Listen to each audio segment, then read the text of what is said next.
Hello and welcome students. Today we are going to continue with the chapter Minerals and Power Resources in India, in which we are going to continue with the topic Non-Conventional Sources of Energy, in which we have already learned about the wind energy, tidal energy and solar energy, and in this module we are going to learn about geothermal energy and biogas.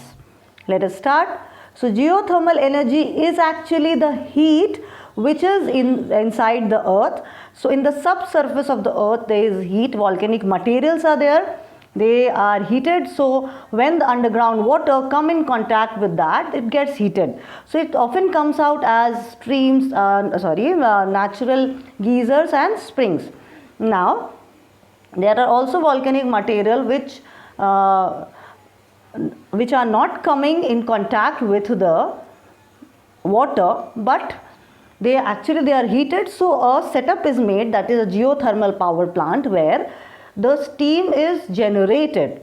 So how it is done, and we will see in the coming slides, and why the steam is generated, so that the energy of the steam, the heat, can be converted into electrical energy. So the steam is generated. Now geothermal energy can be harnessed through geothermal power plant, which use heat from deep inside the earth to generate steam to make electricity. Geothermal heat pumps, which tap into heat close the earth's surface to heat water or provide heat for buildings. This is a picture of a hot spring. When underground water come in contact with the volcanic material, it becomes heated and they come out at regular intervals like hot springs and geysers. You can see the steam coming out from interior. This is a typical picture of a geothermal power plant, how it functions. So I'll show you. Here a cooling tank is there which is pumping cold water. The cold water, when coming in contact with the volcanic material, is generating steam. So this steam is, when it comes out from a vent, then it is just transferred to this power station. Actually it's a geothermal power station. So this converts the energy of the heat to electricity. So like this, the geothermal power is used to produce electricity and it is converted into electricity. Another picture, see the heat inside, because of the magma you can see this is a tank which is pouring cold water, steam is being generated and it passes from here. Here is a turbine, a generator, and then finally electricity is produced and supplied. So this is how a geothermal power station works.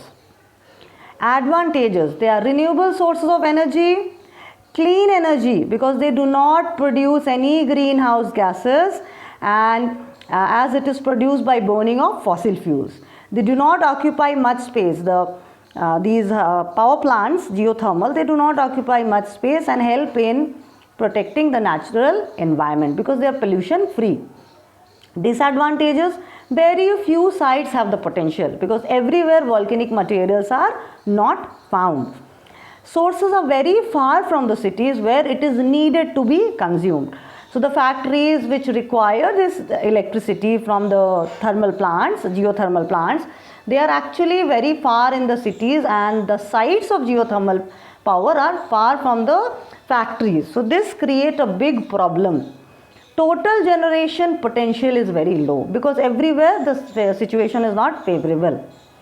Installation cost of steam power plant is very high, and digging deep hole may cause seismic disturbance. If deep holes are dug to reach the volcanic material, then maybe it causes instability on the earth's crust and can lead to even earthquake. What is the potential in India? India has a good potential. Tatapani geothermal field in Chhattisgarh is a very promising geothermal power field in India. Now the sites, potential sites: Puga Valley in Jammu and Kashmir, Tatapani in Chhattisgarh, Manikaran in Himachal Pradesh, Bhakureshwar in West Bengal, Tuwa in Gujarat, Unai and Jalgaon in Maharashtra. So these are the potential sites of geothermal power plant in India.